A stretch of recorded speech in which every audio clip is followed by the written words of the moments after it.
Hello everybody, hope you're doing fantastically well. It's Connor here, and yes, we are back with another Rumour Mill. We are back with another One Leeds video, and we're back with some news as always. Before the video starts, everyone, make sure you do me a solid, like the video, make sure you get your comments in the section below as well, and if you're not subscribed, what are you doing?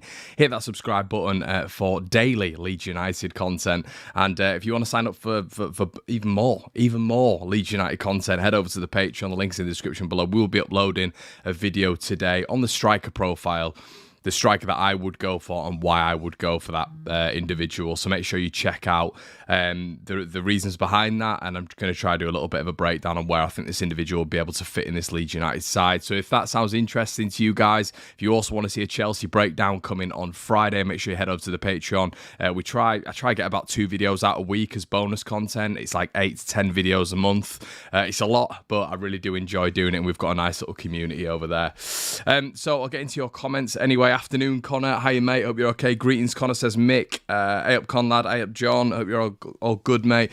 Chris has said, how things, Connor? Why the hell are we not after Pulisic? We're going to get into that, mate. There's been a lot of Pulisic chat this morning. Dean's in the building, one of the regulars. How you doing, mate? Hope you're okay. Keelan's not happy.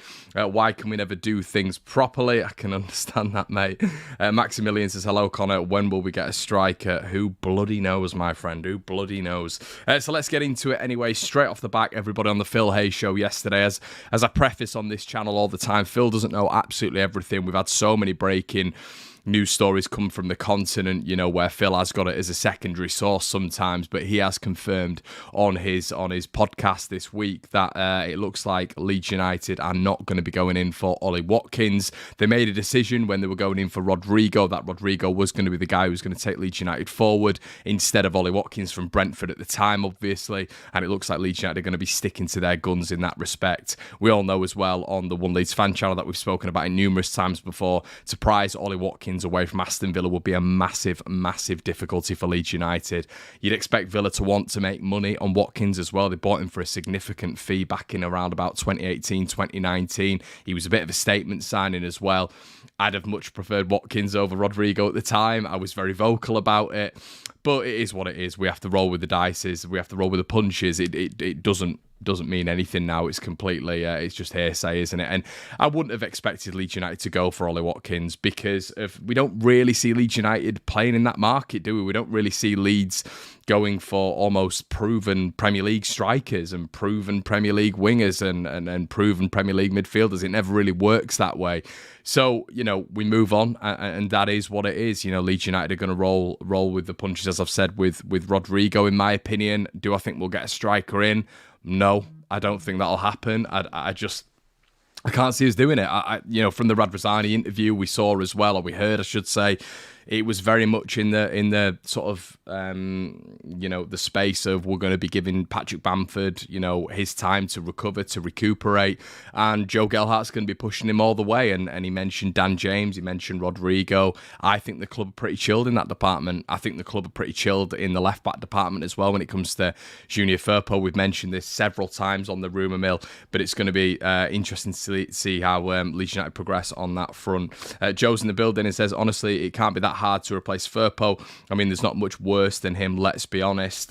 Cozy Crew says, don't want Ollie Watkins anyway. Kim's in the building and says, I really don't understand why it has to take Orta so long to get these needed transfers done.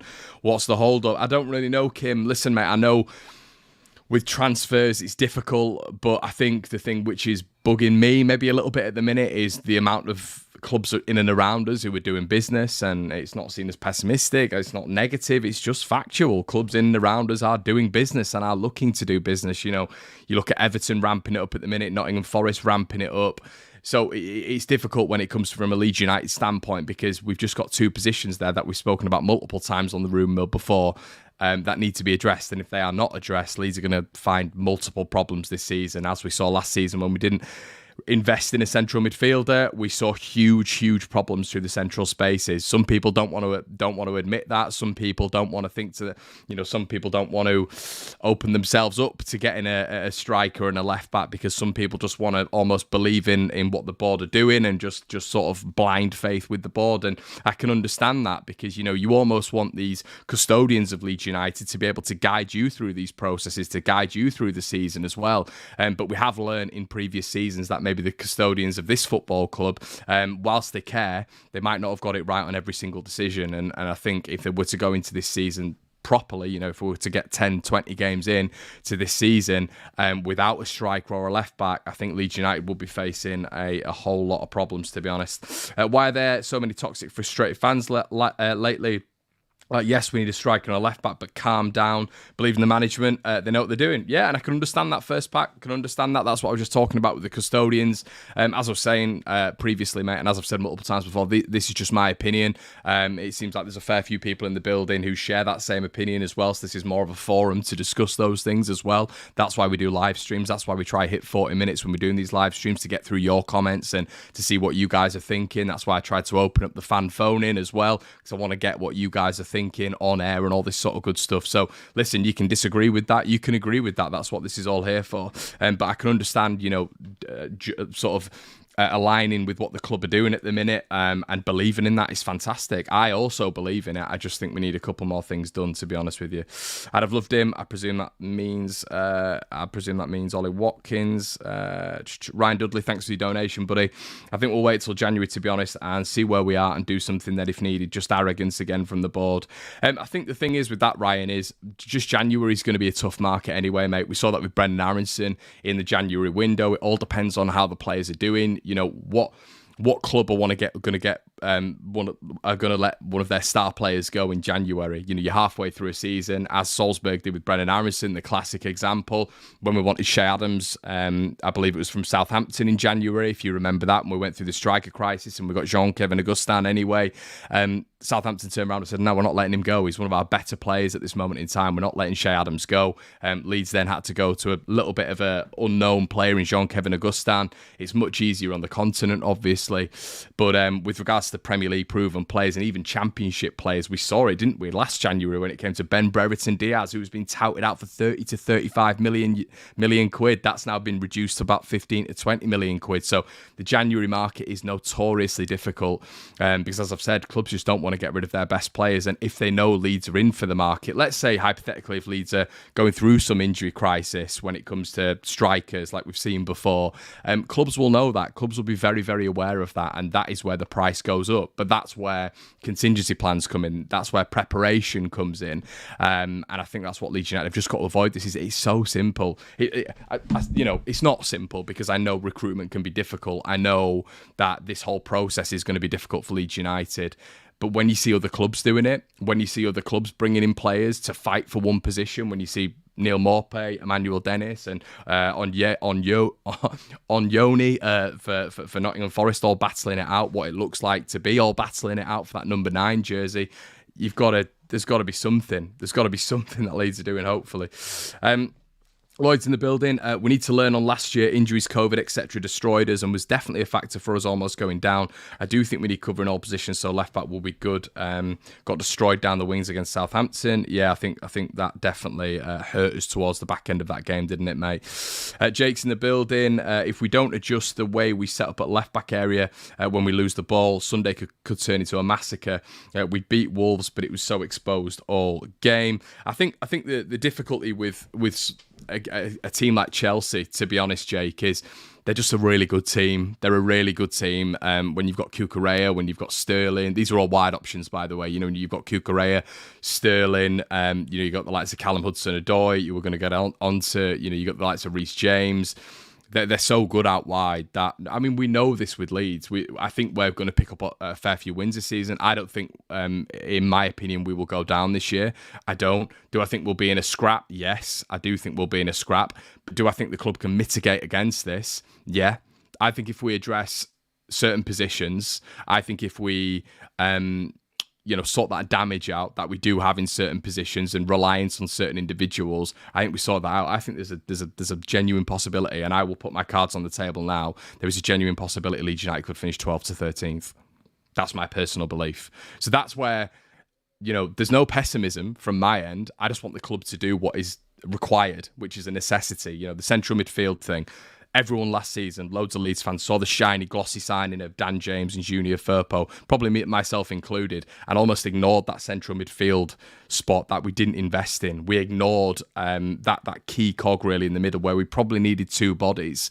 But the gloss of Dan James and the gloss of Junior Firpo and Klaassen coming in, sort of our mindset went somewhere else. It was like, well, we don't actually need that. That continued to hurt us throughout the entire season, really. That central space, especially under Marcelo Bielsa, was absolutely killing us week in, week out. What I don't want is my club to go into this season, this really competitive, this world-class league, the best league ever, go into it and just be exposed in those areas. I think what we've got to do is we've got to contextualise who we've played against. Wolverhampton Wanderers was an excellent win.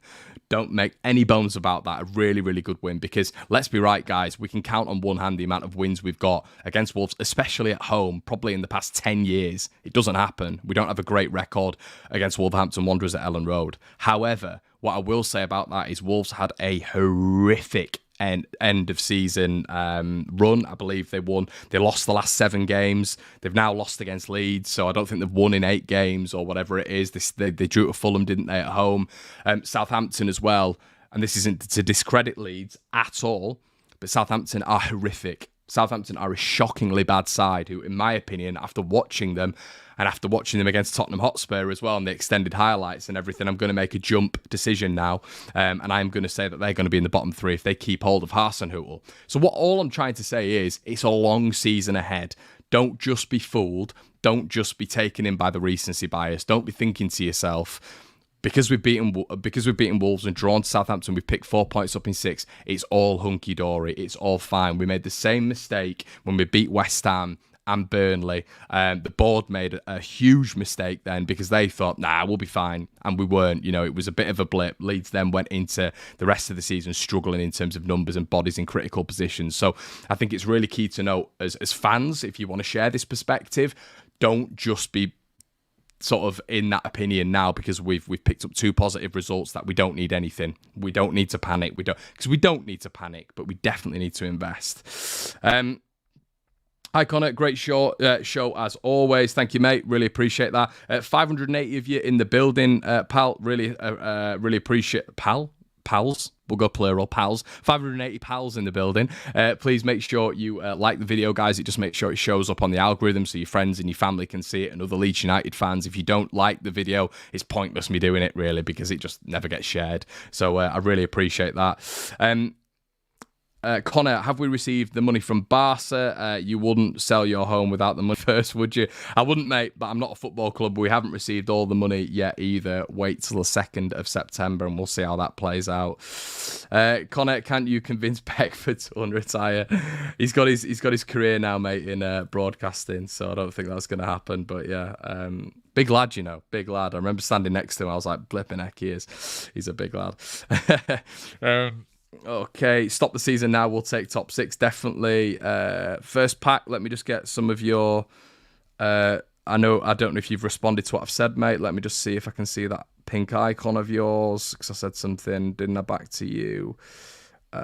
Yeah. Sorry, guys, I just want, if someone's saying something, I'm just gonna definitely respond. Firpo has been highly disappointing. Just wish we could pick up some young, talented fullback. Yeah, Liberty's in the building. Hi, Liberty. Hard to have faith in the January window after last season. It's frustrating to see us nearly never go for Premier League ready players. Definitely. And I'll tell you what, guys. Let's just go on to the next rumour as well. Crystal Palace submit 18 million bid for Leeds and West Ham target. According to Abdullah Bulmar, Crystal Palace have submitted a bid for Leeds and West Ham target Ismaïla Sarr. The RTL Foot journalists believe the South Londoners have firmed up their interest in the Senegal international by making an offer worth 22 million euros. Really interesting there. Crystal Palace notoriously do have a history of bringing in championship players. Obviously, I mentioned the other day, like Will Hughes, Michael Elise, Eberichi Eze. They do have a history of doing it, really, and it seems to work out, really, for Crystal Palace. All these players that they do seem to bring in from the championship seem to really transition nicely into the Premier League. And I really like how Palace go about things. They seem to integrate those players very, very nicely within the squad. Obviously, it wouldn't be a massive move for Ismaïla Sarr. He would be essentially staying in the London boroughs. So, yeah, it wouldn't surprise me if they're to get that one underway. What do I think of Ismaïla Sarr? I would not say no to Ismaïla Sarr. Very different profile to what I would expect Leeds to go for, though. And when I say I wouldn't say no to him, it's just adding quality to that forward line and maybe getting some upgrades in there. But if you're talking about positionally, players that Leeds United need and require and are as of right now a necessity, he's probably not the profile I would go for. But just in terms of quality and upgrades, yeah, I mean, Ismaïla Sarr is a very, very decent player. Alex has said, will Joffy and Perkins get a chance? I think Joffy will, mate. I think Joffy will, especially if we stick into that striker profile of Bamford and him for the rest of the season. Perkins, I don't think so. I'd be surprised, and this is why the Gnonto rumours don't really make much sense to me. I don't really understand it because it's another 18-year-old in the pack. So then you've got Perkins, you've got Gnonto. I know Gnonto's been in the Italian setup, but it doesn't really make much sense because then we're talking about blocking pathways, as our chairman keeps talking about. You know, we don't want to block Joffy, we don't want to block Patrick Bamford. Well, then, you know, if you bring in another 18-year-old, then you're blocking Sonny Perkins, and to be able to sign Sonny Perkins and get ahead of the clubs that were in to sign him, Leeds must have had to sell him a pathway to the first team. So then you can't really bring in another 18-year-old. Maybe who's going to block Sonny Perkins? I don't know. I think it's tricky because Leeds are coming out and saying all these things about, you know, blocking pathways, this, that, and the other. They can't really contradict that and go out and bring another 18-year-old in who's going to block certain individuals' pathways who've been promised the pathway to the first team. It's all very confusing. Matteo Joseph is another one who's done exceptionally well. Sardus gives me Hadi Sacco vibes, says Bradley. Yeah, I mean, I guess he's a little bit more proven, but yeah. Guys, what we're going to do for this one is we are going to share my screen for this one because we're going to bring in the centre-back chat, which I know there's a few of you asking about. Okay. So, Mets turned down Hamburg for offer for defender William Brensis. Brensis. According to L'Equipe, League Two side FC Mets have turned down an offer for young right-back William Brensis, who made 8 appearances in League One last season at the tender age of 18. Current France international, has started all of Mets' 3 opening games. Apparently, he can transition into a centre-back as well. And allegedly, guys, Leeds United have put in a bid, according to a journalist I looked at this morning. He's got 150,000 followers. Looks like Leeds United have made a bid for this individual, and whichever side he comes into, he will be starting. Apparently, that's going to be the promise. If he does move from FC Metz, he's going to be starting for Hamburg or Leeds United, or he's going to be within the first team ranks. So there you go. That's the centre-back chat. It's interesting when we're talking about maybe a profile such as that individual, Brensis, another one I can't profess to know anything about, but I will do a little bit of research on him, guys, if something does become a little bit more, if the foundations do grow with this guy. But it's interesting chat about a centre-back already, obviously a guy who can play right-back and right centre-back as well. We were speaking the other day on the debrief about the recovery speed of our centre-backs and playing that high line and playing that narrow system. It's going to be fascinating to see if we do bring another centre-back. There's allegedly, according to many reporters, Leeds have been looking at several, potential loan signings to come in to fill that void as well. Obviously, Charlie Cresswell goes out on loan to get loads and loads of minutes because you can't guarantee him those minutes at Leeds United. We bring in another centre-back who's got great recovery speed, a really good recovery rate when you're on the half turn, and players like Erling Haaland and Mo Salah are getting in and behind our high line. That could be advantageous to Leeds United because I do look at that back line at the minute, and we saw it, didn't we, with Southampton at the weekend. Diego Llorente had to make a almost goal clearing tackle, didn't he? Right, sort of around about the 20 to 25 minute mark. They got behind our high line. The offside trap was beaten. And as we see with Liverpool quite consistently, when they play that high line, it is easy to get past. It's just mitigating that, it's having the right positional awareness. It's having that real cohesion between the centre-backs, hence why the centre-backs really need to build a relationship between each other. It's having that recovery rate, as Van Dijk does, to be able to get back and alleviate that danger. So it's going to be interesting to see if Leeds do go for a centre-back. What do you guys think about a centre-back? Let me know in the comment section below. I'm just going to get a charger. Let me know what you guys think about a potential centre-back. Would you go for one? I mean, to be honest, with us playing the high line, I didn't really properly think about it going into the season, about us getting another centre-back in, just on the basis that I wanted to see Robin Koch, I wanted to see Pascal Struijk. But if Pascal Struijk is being pushed out to left-back, and we don't know when Junior Firpo is going to be back, and Junior Firpo is going to be in and out of the side with injuries, with disciplinary records, probably with form as well, you've got Llorente and maybe Robin Koch as a consistent partnership. Would you guys be cool with that? Let me know in the comment section below. Just tuned in, sorry, says Ash. Absolutely no problem, mate. It's absolutely no problem. Sam B says it's just called having a Van Dijk. Yeah, 100% name. The centre-back's name is William Brensis. Brensis. So a very, very popular journalist this morning said apparently Leeds have inquired about him. Smash that like button, folks. Thank you, Sujal. Yeah, guys, if you would do me a favour and please do that. LEFC Dan says, Connor, if we bring in another centre back, do you think that means we change to a back five, 3 centre backs and 2 wing backs? I don't, mate. I really don't. I think if we bring in, I mean, Jesse's not really done that in his career, to be honest with you. I mean, he said at the back end of last season he'd be up for changing formations and being a little bit more fluid and pragmatic with that sort of thing. I don't see him doing it, to be honest with you. I think he's going to stick to a 4-3-2 narrow and a 4-2-3-1 narrow. That's what I think he'll do. They are 2 formations that can intertwine with each other as well. They're almost the same formation, really. It just depends how wide Leeds play.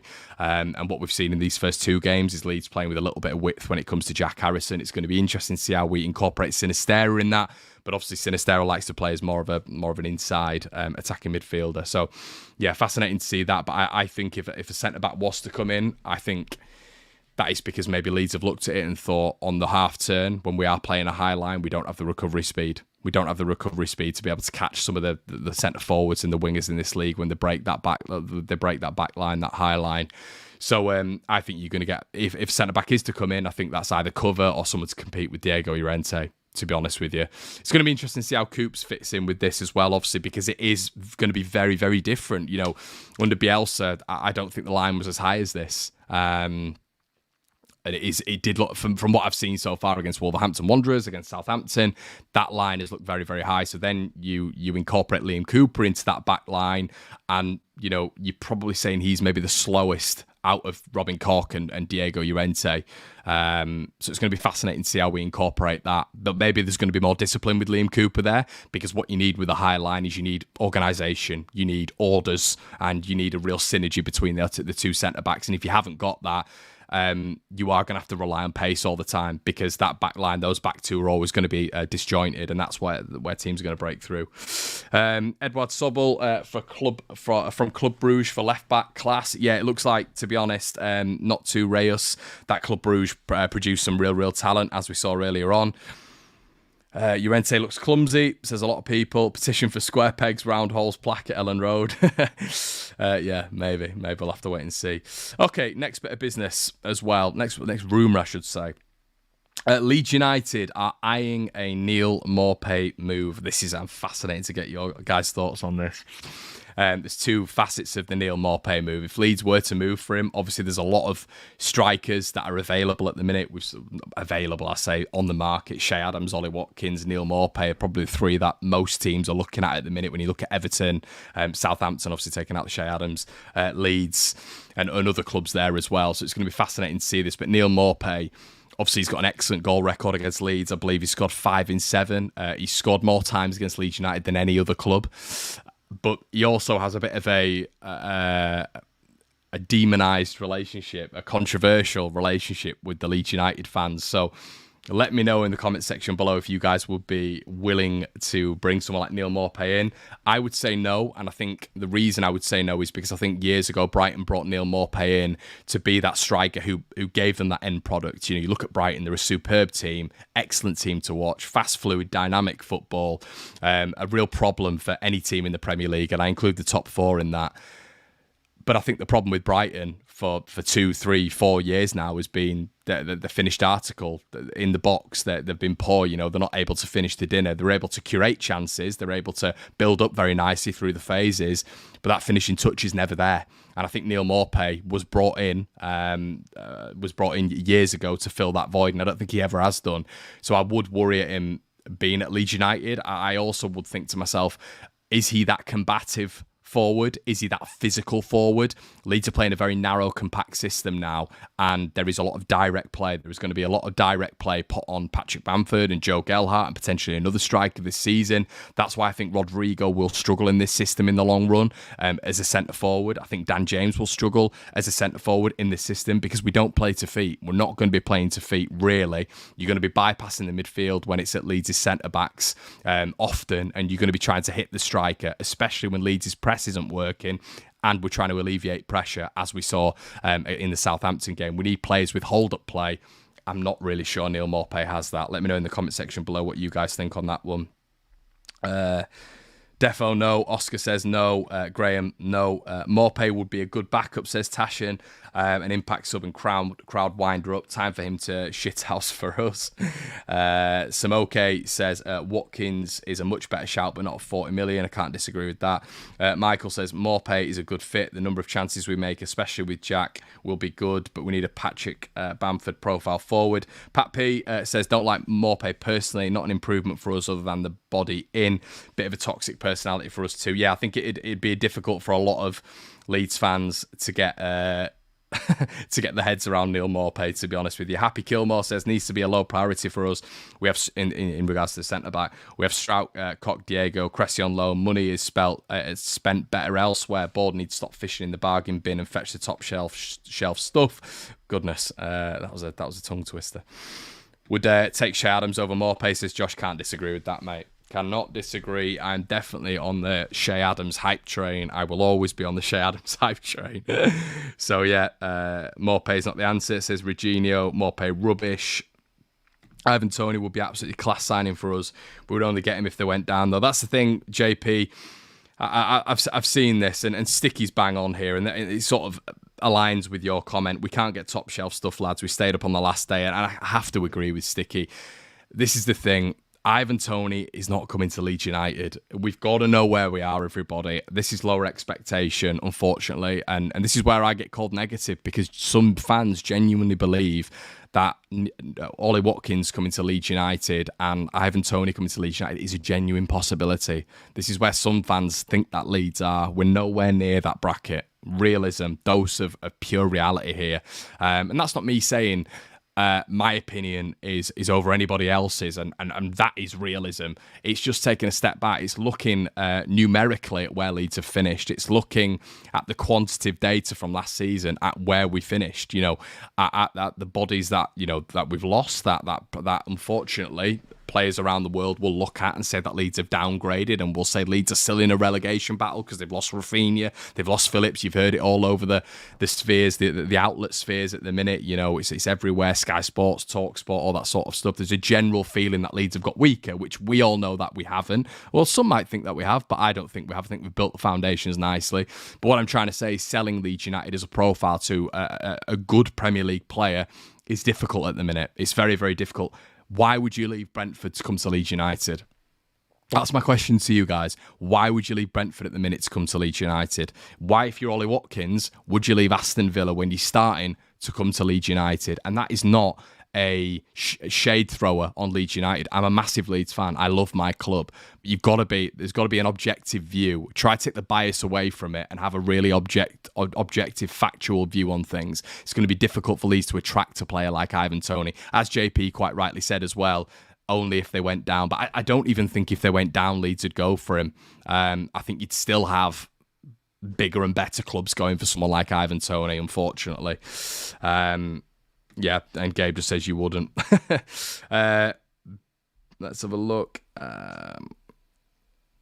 Tony hates Brentford, though. I get that, Sam, but why would he come to Leeds? The profile of the club at the minute is we finished 17th. We'll wait and see what happens this season. But why would he come to Leeds, mate? That's the next bracket. And Leeds are Leeds really going to go and spend 40 million on Ivan Toney, 45 million on Ivan Toney? It's just not going to happen, is it? And that's why I've always said with and a lot of people disagree. A lot of people can't get their heads around it, but there's people saying Ollie Watkins, there's people saying Ivan Toney, there's people going with that sort of bracket, but Leeds will never go there. So when you look at stylistically the players who are going to fit this system, when you look at Shea Adams for 10 to 15 million, or potentially even a Ben Brereton Diaz who's going to be able to be gettable. That's a realistic target.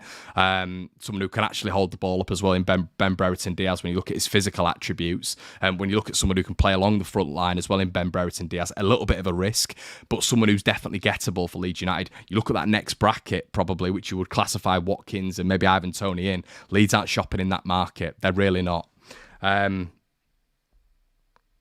Ben says, a bigger fan base, more impressive infrastructure and more exciting project. In comparison to Brentford, mate, bigger fan base, I'd agree, but I don't know if, I'll be honest with you, I don't know if an Ivan Toney would see that as a step up, just a bigger fan base, because there are the likes of Arsenal and Tottenham who've all inquired about him this summer. More impressive infrastructure, I don't know that with regards to Leeds in comparison to Brentford at the minute. I'm not 100% sure. The London factor is a big thing for someone like Ivan Toney and any player in the Premier League. The London factor is absolutely huge, unfortunately. And a more exciting project, I guess so. But I guess when, Brentford are bringing the likes of Christian Eriksen in last season, that might get Ivan Toney a little bit excited. When you look at someone like Mikkel Damsgaard, who, is a big profile player on the European stage. I know people will bring up his stats and his assists and his goals and all this sort of stuff, but, harking back to the Euros when he was one of the players of the tournament, someone like Ivan Toney might see someone like Mikkel Damsgaard coming in and thinking, bloody hell, I'm gonna really get some goals this season. What a signing that is. Might not have worked with him at Sampdoria, but now he's around better players. Listen, I'm not saying Leeds are a bad project, but we've got to just measure expectations. I think that's what we've got to think about, to be honest, mate. Connor, where's my water bottle? Hold on. Got a new chair, by the way. What do you think?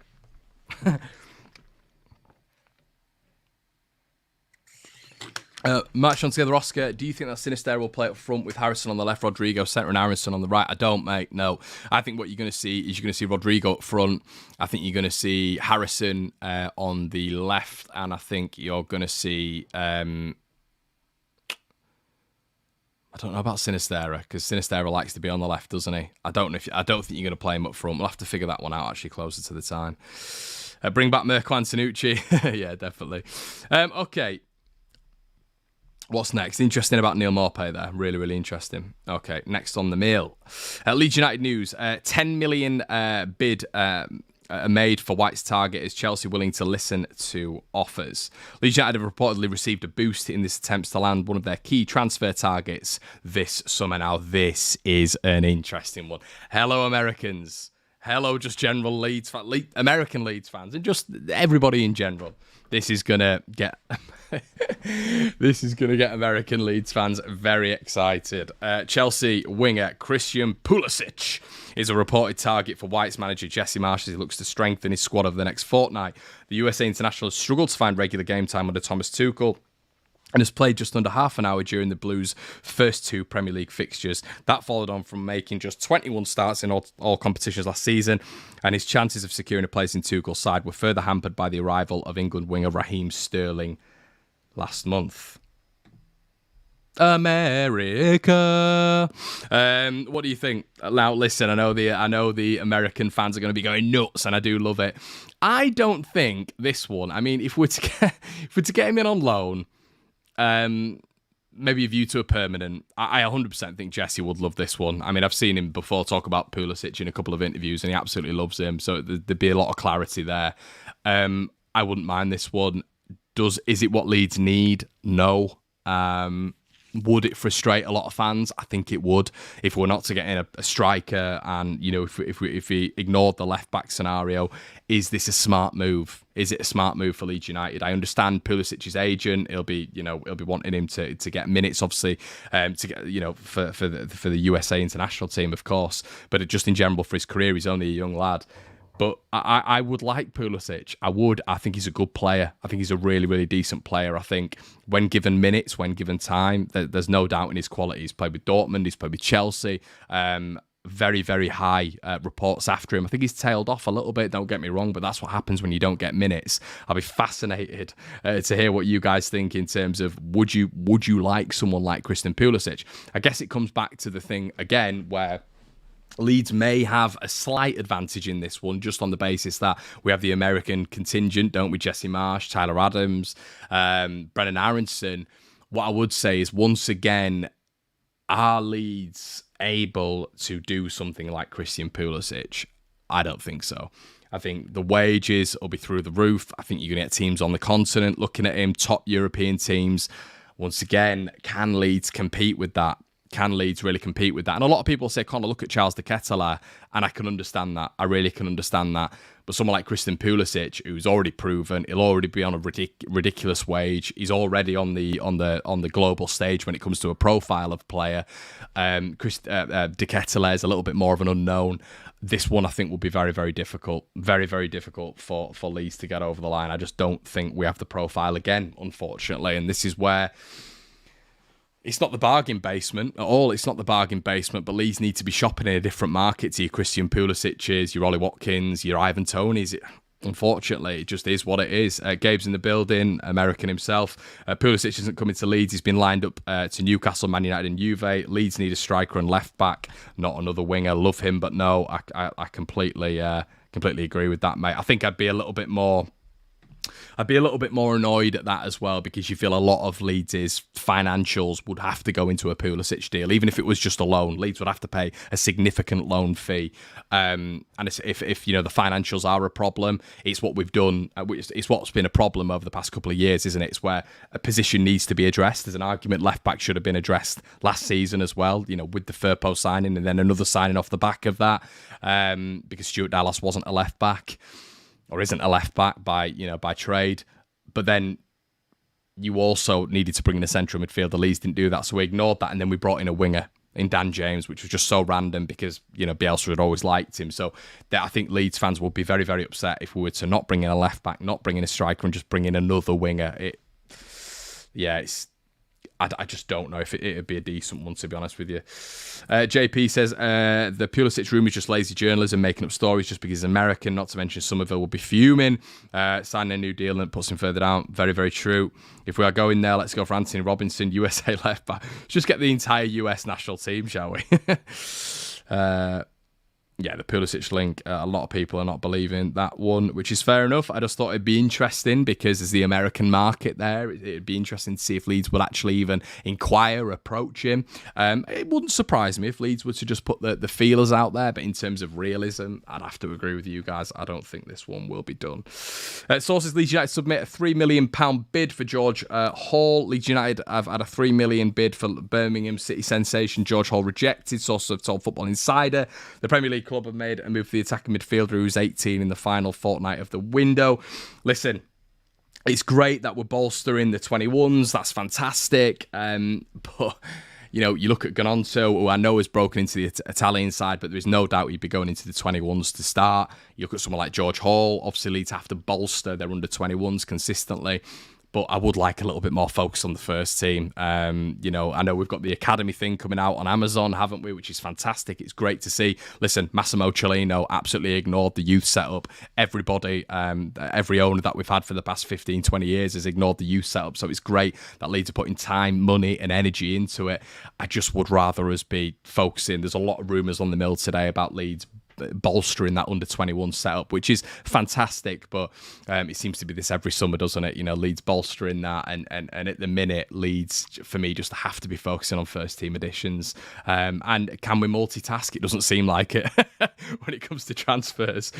So yeah, going to be fascinating to see that one, see how this one materialises, because there's about 3 or 4 in 2 or 3, I should say, in the 21 setup in terms of Leeds bringing players in, and nothing on the first team setup, annoyingly. Patrick says Gononto long term is smart. I think that's the beauty, isn't it? The beauty, isn't it, of bringing in these unbelievable youth setup players. Patrick, I think Perkins is another one. You look at Matteo Joseph as well, who's absolutely tearing it up. There's definitely a long-term vision. I love what we've done when it comes to the youth setup, but I am very much of the opinion right now that Leeds need signings for that first team here and now. The long-term has to be always considered, of course, but yeah. Samoke says Pulisic is only on 140 a week. I don't know if that's a bit of sarcasm. Only 140 quid a week. Click will be fuming with his Poxy 7. Yeah, definitely.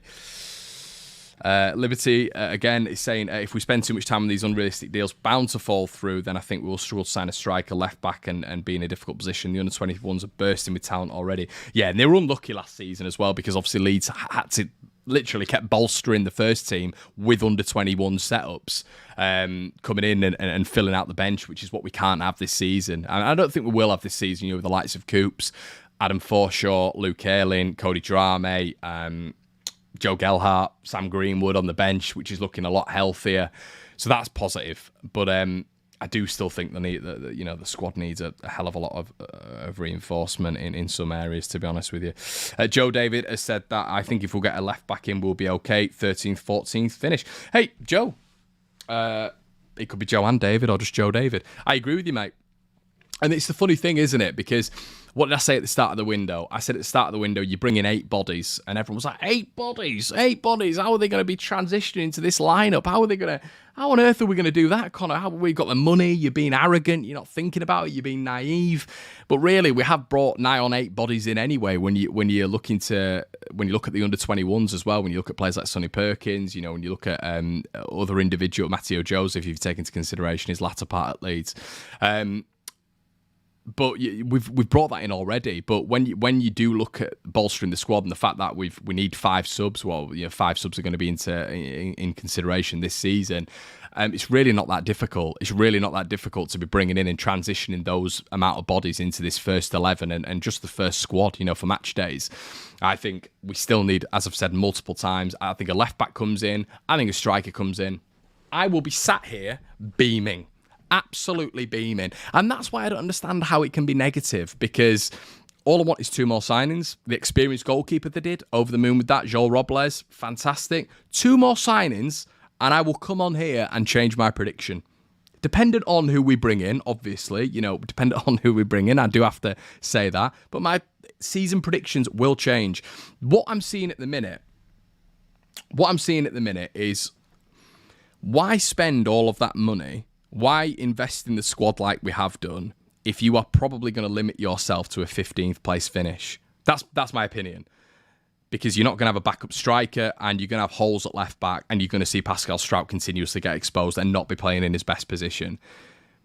I think if you just bring in 2 more bodies, Leeds are in a very, very, very good position. And what they're doing now, if they don't bring in 2 more bodies, is just limiting themselves. They're limiting the progress. They're limiting what they can achieve.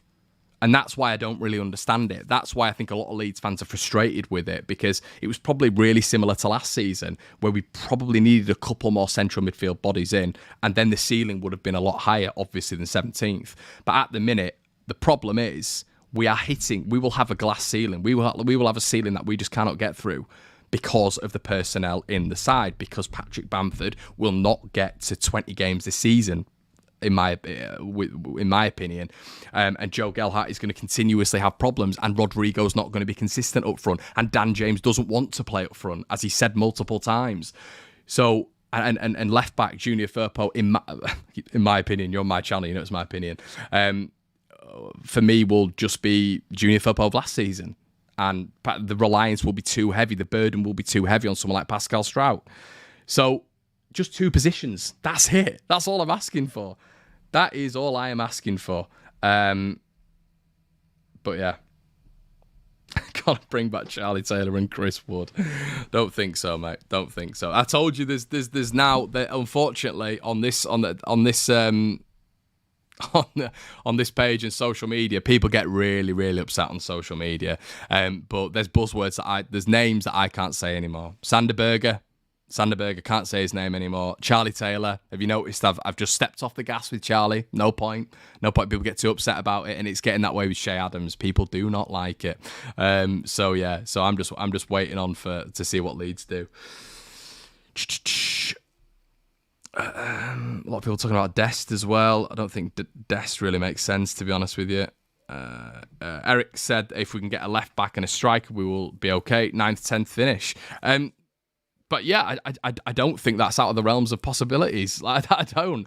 Yeah, I really don't. And I would be, and I am hopeful that they will do something. I really am. And if they do those two things, I think I'm very, very optimistic about the season ahead. Very, very optimistic about the season ahead.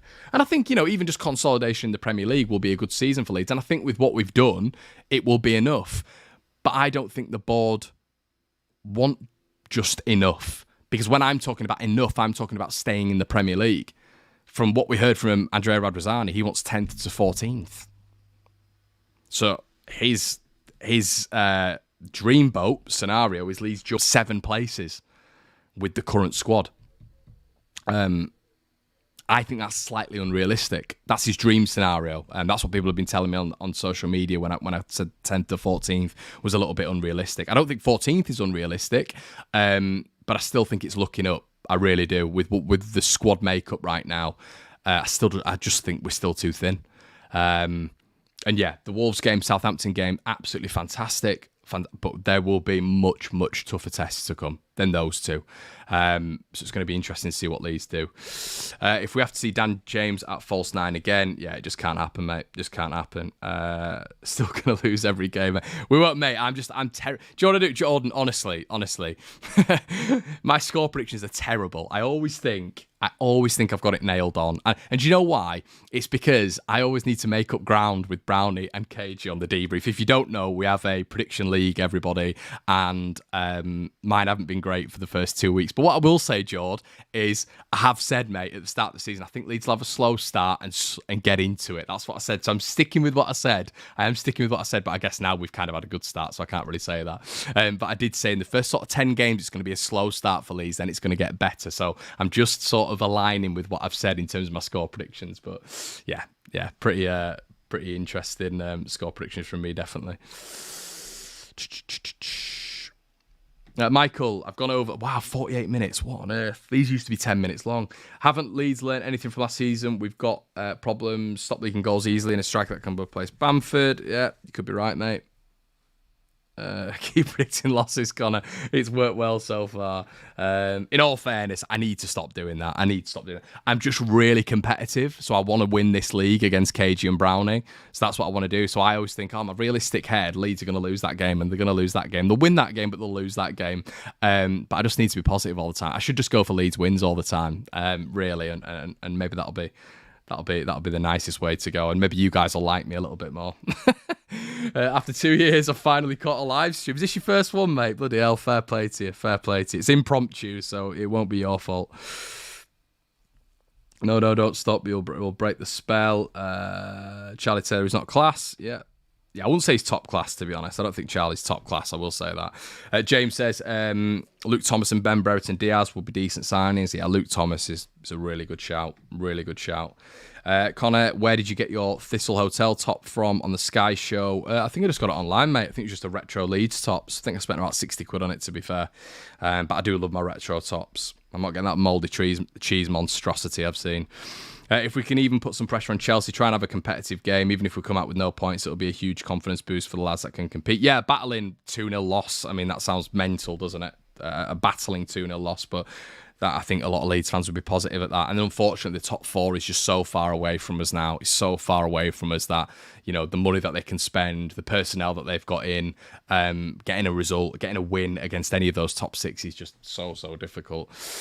Right, guys, I'm going to leave it there. If you want some bonus content, we will have a Patreon video out today. I'm just going to try to think about what sort of Patreon videos to do, but I've got one in mind. Let me know if you want any more content on this channel, like get your suggestions in. Obviously, Patreon, I do take a suggestion every week, and then I will do a breakdown of the opposition. I do 2 videos a week. If you want some bonus content, head on over there. There's 800 of you in the building at 2:20. Please make sure you like the video if you've been along with me through this 50-minute journey, because it just means it shows up on the algorithm and more people can see it and the channel can grow, which is what we ultimately want at the end of the day. Guys, it's been an absolute pleasure as always, and I will see you in a bit.